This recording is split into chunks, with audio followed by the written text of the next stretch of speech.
Hello साथियों, माही sir classes में आपका स्वागत है। जैसा कि आप जानते हैं, सी टेट और एम पी टेट दोनों के परीक्षा फॉर्म चल रहे हैं। आप समय से परीक्षा फॉर्म भरें और अपनी तैयारी जारी रखें। मैं आपको समय समय पर वीडियो देता जा रहा हूं, जो सभी लगभग सारे सब्जेक्ट के चल रहे हैं। और कोई सब्जेक्ट छूट रहा हो तो आप मुझे कमेंट में बता सकते हैं। आज का टॉपिक बाल विकास में एक मनोवैज्ञानिक हैं जिनका नाम है थॉर्नडाइक। सबसे ज़्यादा क्वेश्चन मैंने भी एम पी टेट क्वालिफाइड किया है, सी टेट क्वालिफाइड किया है और एम पी टेट का मैंने एग्ज़ाम्स भी दूंगा। और मेरी कोचिंग एक चल रही है, 8-10 साल से मैं कोचिंग इंस्टीट्यूट चला रहा हूँ। तो मैंने पहले 8-10 साल पहले तैयारी की और उसका जो अनुभव जैसा रहा, उस अनुभव के हिसाब से मैं आपको पढ़ा रहा हूँ। मैंने सोचा मैं भी एक चैनल के माध्यम से आप लोगों तक अपना अनुभव पहुँचाऊँ। तो आप चैनल पर नए हो तो कृपया सब्सक्राइब कर लें और लाइक और शेयर करें। जैसा कि आप जानते हैं, थॉर्नडाइक एक मुख्य मनोवैज्ञानिकों में से एक थे। उन्होंने अपना सारा जीवन पशुओं पर प्रयोग करके निकाल दिया। उनका एक प्रयोग सबसे ज़्यादा चर्चित रहा है, जो है कि उन्होंने बिल्ली पर जो प्रयोग किया था। आइए उसके बारे में जानते हैं, थॉर्नडाइक ने कैसे प्रयोग किया और उनके कौन कौन से नियम हैं। पूरा आज जानेंगे थॉर्नडाइक के बारे में। देखिए, ये इनका पूरा नाम एडवर्ड थॉर्नडाइक था और ये लगभग 1874 में इनका जन्म हुआ था और ये यूएसए के पशु मनोवैज्ञानिक थे। इनने क्या किया, इनने अपना पूरा जीवन ही अपने पशुओं पर निकाल दिया प्रयोग करते हुए। पशु विहार सीखने की प्रक्रिया पर उनका कार्य आधार पर ही आधुनिक शैक्षिक मनोविज्ञान की वैज्ञानिक नींव पड़ी। आइए जानते हैं, थॉर्नडाइक अमेरिकी वैज्ञानिक थे और पशु वैज्ञानिक भी थे। इनकी क्या था कि थॉर्नडाइक ने क्या किया, बिल्ली पर अपना प्रयोग किया और हमको यह समझाने में, उससे समझने में मदद मिली कौन कौन से नियम हैं और कैसे कैसे लागू होते हैं। उनका नियम अपने व्यवहारिक जीवन में भी उपयोगी है।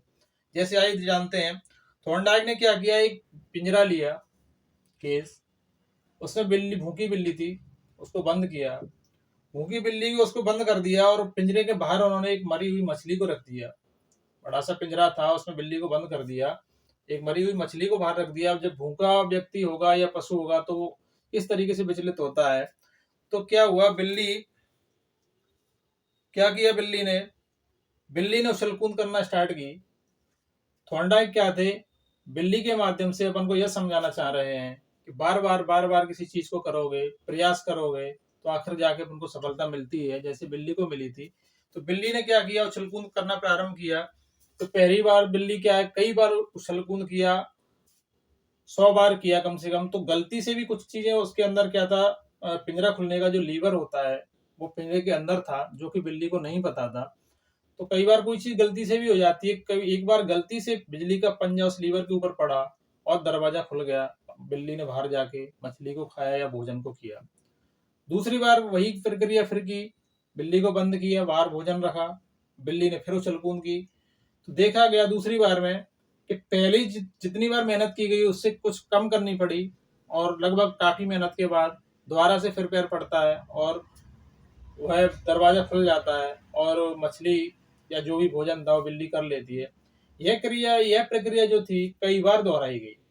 कई बार दोहराने के बाद यह देखा गया कि अब बिल्ली लगभग बहुत कम बार प्रयोग करके ही अपने पिंजरे को खोल के अपना भोजन करती है। और यह प्रक्रिया कर करके एक बार ऐसा भी समय आया जब बिल्ली ने सीधे से पंजा लीवर के ऊपर रखा, दरवाजा खोला और भोजन किया।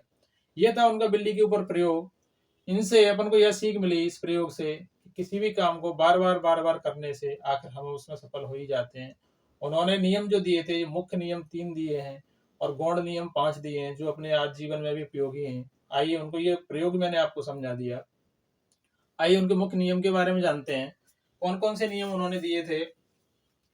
जिसमें क्या था, उनका पहला था प्राथमिक नियम या मुख्य नियम मान लें, अभ्यास का नियम।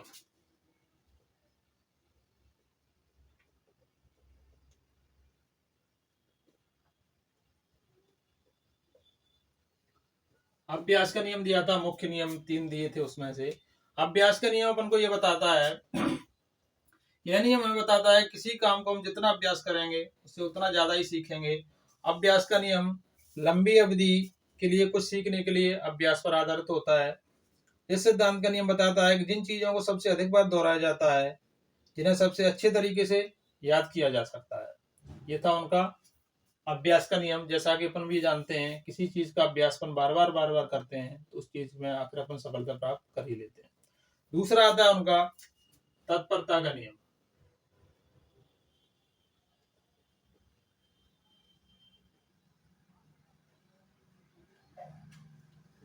तत्परता का नियम दिया था दूसरा मुख्य नियम में। तत्परता का नियम ये बताता है अपन को कि यदि कोई व्यक्ति है, यह नियम हमें बताता है किसी काम को करने के लिए हम जितने तत्पर रहेंगे उतना ही जल्दी सीख पाएंगे। रुचि, परिपक्वता, पूर्व ज्ञान आदि से तत्परता आती है, और तत्परता का नियम कुछ नया सीखने के लिए उत्सुक और जिज्ञासा का परिणाम देता है। तत्परता का नियम यह बताता है हमें, यदि हम किसी काम को करने के लिए तत्पर या उत्सुक नहीं होंगे तो वह काम उतनी जल्दी नहीं हो सकता, क्योंकि ये रुचि को दिखाता है। जिस काम में हम जितनी अधिक रुचि लेते हैं वो काम उतनी स्पीड से हम उसको पूरा कर लेते हैं। दूसरा नियम उन्होंने दिया कि जब अपन किसी काम को करने के लिए तत्पर ही नहीं होंगे तो वर्क कैसे होगा, इसलिए हमें तत्पर और रुचि के साथ किसी काम को करना चाहिए सफलता पाने के लिए। ये था उनका दूसरा नियम। तीसरा मुख्य नियम था उनका अभ्यास का नियम, तत्परता का नियम, और तीसरा था उनका प्रभाव का नियम।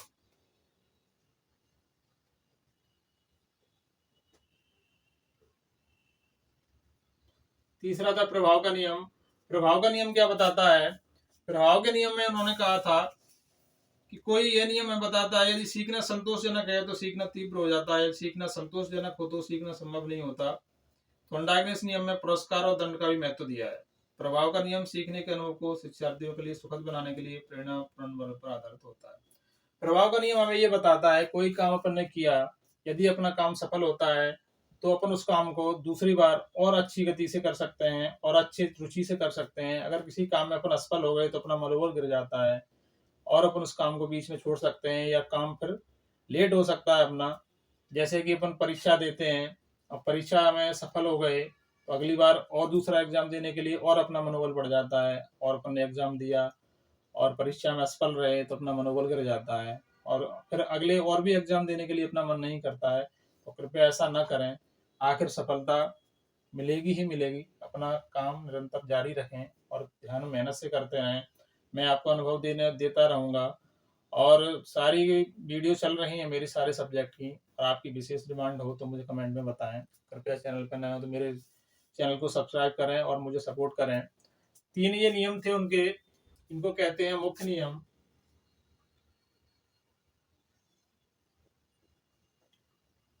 इसके बाद उन्होंने 5 गौण नियम दिए थे।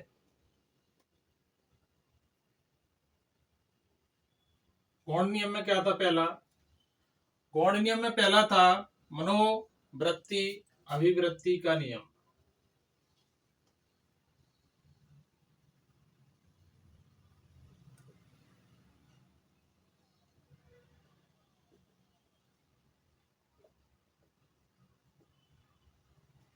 मनोवृत्ति अभिवृत्ति का नियम था, ये नियम हमें बताता है कि किसी भी काम को करने के लिए जितनी हमारी पॉजिटिव अभिवृत्ति होगी उतना ही काम हमारा आसानी से सीखेंगे, और अभिवृत्ति कम हुई तो काम को कम सीखेंगे। मनोवृत्ति अभिवृत्ति का नियम ये बताता है किसी काम को सीखने के लिए हमारी मनोवृत्ति पॉजिटिव होनी चाहिए।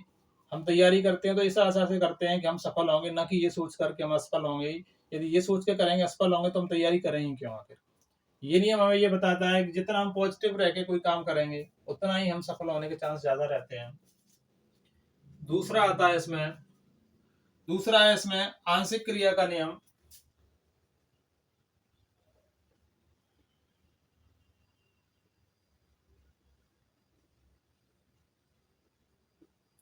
आंशिक क्रिया का नियम, आंशिक क्रिया का नियम हमें बताता है, इस नियम के अनुसार हम अपने पूरे कार्य को छोटे छोटे भागों में विभाजित कर गए तो यह शीघ्र और सरल हो जाता है।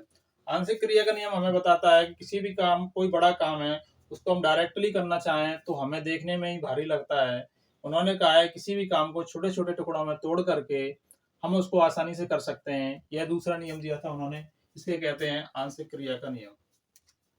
इसमें थर्ड था, तीसरा था इसमें आत्मीकरण का नियम।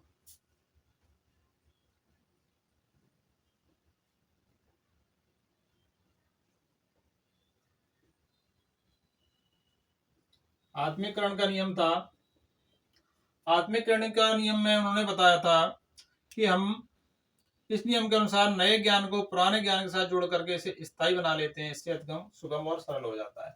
आत्मिकरण का नियम यह था, अपने पुराने या पिछले बार कोई चीज सीखी, उसी से जोड़ करके नई चीज को सीखना चाह रहे हैं तो यह सीखना आसान हो जाता है और सरल हो जाता है और स्थायीपन भी आ जाता है जिसमें। इसलिए हमें पुराने कार्यों से जुड़ कर नई कार्य को करना चाहिए, यही बताया था उन्होंने। इसको कहते हैं आत्मिकरण का नियम। 4 नंबर में था उनका एक, जिसको कहते हैं बहुप्रतिक्रिया का नियम।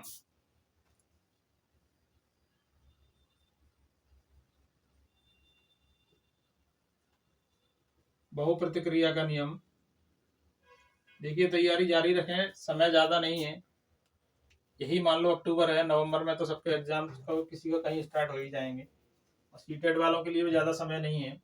बहुप्रतिक्रिया का नियम, बहुप्रतिक्रिया का नियम ये बताता है हमें कि इस नियम के अनुसार हम नया कार्य सीखते समय अनेक प्रतिक्रियाएं प्रयास करते हैं, उसके बाद उस कार्य को करने की सही विधि मालूम हो जाती है। बहुप्रतिक्रिया का नियम ये था, हमें किसी को कार्य को करने की विधि नहीं पता, नियम नहीं पता, तो हम उसको करते हैं, बार बार करते हैं, तो आखिर करते करते और हम उस कार्य को आखिर कर ही लेते हैं। ये था बहुप्रतिक्रिया का नियम।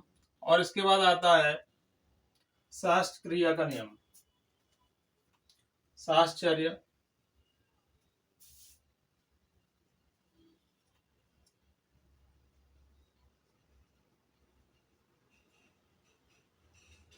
साहचर्य क्रिया का नियम, साहचर्य क्रिया का नियम हमें बताता है कि पहले की गई क्रिया को अन्य परिस्थिति में उसी प्रकार करना होता है। साहचर्य क्रिया ये बताती है कि पहले अपन किस क्रिया को करके सफल हुए थे, उसी तरीके से दूसरी क्रिया को करते हैं, इसे कहते हैं साहचर्य क्रिया। साहचर्य क्रिया के नियम लास्ट इसमें आता है, जिसको कहते हैं सादृश्य का नियम।